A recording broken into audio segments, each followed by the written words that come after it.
Sinon, il y avait quoi d'autre comme sujet, puisqu'on est dans le... Hein? Celui-là, je l'aime bien. Ça, c'est Nicole Shanahan. Nicole Shanahan. Elle, bon... voilà, en gros, pour voir le profil. Intéressant d'ailleurs, peut-être que tu peux montrer juste la fonction sur Twitter pour essayer de voir le profil des gens, qui résume le profil des gens. T'apprends plein de choses, c'est très pratique pour savoir à qui tu parles. Tu vas sur le profil. Non, t'étais dessus. Voilà, tu dis résumé du profil avec Grok. Non, mais t'étais dessus. Voilà, ou ici. Et donc à Grok, il va te faire un petit peu un point de qu'est-ce que c'est. Alors c'est toujours pas complet, mais bon, ça c'est utile comme fonction. Ouais, voilà. Alors, donc bref, c'est Nicole Shanahan. Une ex-boss d'une boîte d'IA de Silicon Valley qui a tout plaqué après 20 ans de la gamme, balance des vérités crues sur la santé, la corruption, le bordel politique, tout en luttant pour des quartiers plus safe et en secouant les élites avec un esprit libre qui ne lâche rien. Elle dénonce un peu comme la géo-ingénierie, c'est ça, ouais, chiot, t'as vu, gros. Et en soutenant les agriculteurs tout en papotant avec des politiques, blablabla, blablabla. Ok.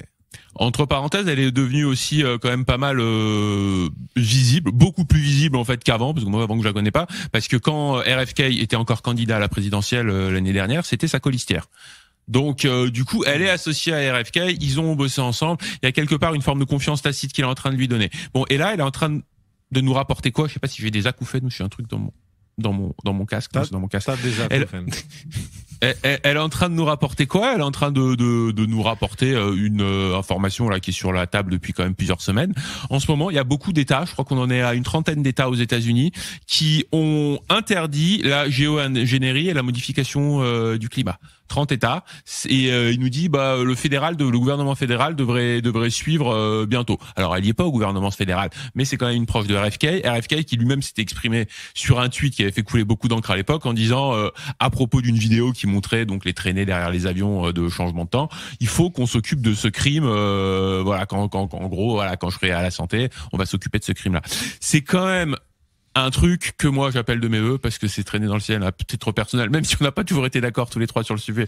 Moi, ouais, mais là c'est encore un autre exemple de la pensée unique de la complosphère pilule bleue, parce que là, il y a des gens qui disent Léo, toi tu crois pas au chemtrail. Je dis non, je ne crois pas qu'il y a des pilotes qui ont un bouton sur les avions de ligne où ils appuient et que ça sort des traînées chimiques derrière. Ça, je ne crois pas une seconde. Je trouve ça même stupide comme idée. Par contre, ce que je crois, c'est que dans le carburant qu'ils mettent dans l'avion, il y a des métaux lourds qui finissent derrière. Sur cela, les gouttelettes peuvent se cumuler et former des nuages. Et ça a un impact direct sur le climat. Et j'ai parlé notamment du 11 septembre, ce qui s'est passé les 4 jours qui ont suivi. Et donc, je parle de géo-ingénierie. Non, chemtrail. Tu crois pas au chemtrail? Je dis non, c'est pas ce que je disais à l'époque. Je te disais que c'est pas, les pilotes de ligne n'ont pas un bouton pour lancer des trucs chimiques derrière où il n'y a pas de réservoir dans les avions comme ça, tu vois.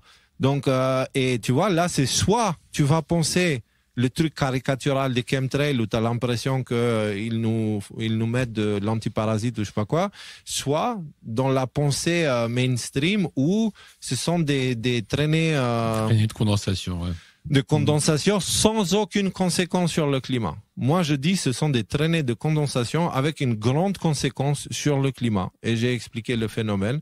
Et en fait, ça dépend du carburant et ça dépend pourquoi il y a des endroits où il y en a, des endroits où il n'y en a pas. Conditions météorologiques. Là aussi, vous cherchez un petit peu du côté de l'aviation, vous allez voir que dans les airs, il y a différents types d'air, différentes humidités. C'est pour ça qu'il y a des nuages, ils ont des formes, parce qu'il y a des endroits où il y a de l'humidité plus cumulée qu'ailleurs. Et donc, dans ces endroits, ça peut faire et ailleurs, ça peut pas faire. Après, il y a aussi j'avais parlé des chemtrails, entre guillemets, en Russie, l'insémination des nuages qu'ils font avant la fête du 5 mai, 6 mai ou 7 mai, je ne sais plus quelle date c'est, 9 mai, voilà, pour éviter qu'il fasse mauvais, ils vident les nuages juste avant. Donc, on avait parlé aussi de ce qu'ils font au Qatar ou je ne sais plus dans quel pays du Moyen-Orient. Donc, tu vois, mais le truc, c'est que visiblement, aujourd'hui, on ne peut plus penser entre, il n'y a plus de couleur, c'est noir ou blanc, tu vois. Et donc, c'est super ce qu'il fait, RFK. C'est pour ça que j'insiste sur lui. C'est lui, pour moi, qui est en train de... Et il y Après, va à avec titre personnel, les deux pieds, moi par exemple, je suis pas d'accord avec ta vision des traînées de condensation et tout ça. Et c'est pas grave. Voilà, c'est pas grave. Je me pense que tu te plantes, tu penses que je me plante. Un jour, on se verra peut-être. C'est bon, c'est pas grave, on continue. Non, Voilà. Ouais. Voilà. Mais par contre, c'est vrai qu'en gourou, l'échec absolu, hein, Léo. Hein. Franchement, ça se part en sucette. Non, mais c'est ça, merde. hein. On m'a mis dans le tiroir gourou. Bah, peut-être que je vous laisse la liberté de parole pour que je montre que je ne suis pas un gourou. Tu sais pas. Merci, maître.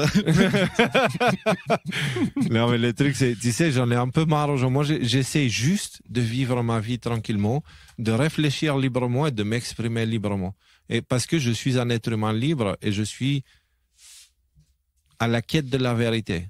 Est-ce que j'ai la vérité universelle? Non. Par contre, j'ai une vérité qui, à moi, me permet de comprendre la réalité et qui ne se démonte pas par la version mainstream, par la version patriote, par la version extraterrestre, par la version que... Elle se démonte pas. Tu vois? Elle s'enrichit, mais elle s'écroule pas. Quand il y a des nouvelles informations, tu vois, quand... Enfin bref, voilà, je vais pas m'étaler plus loin, mais voilà.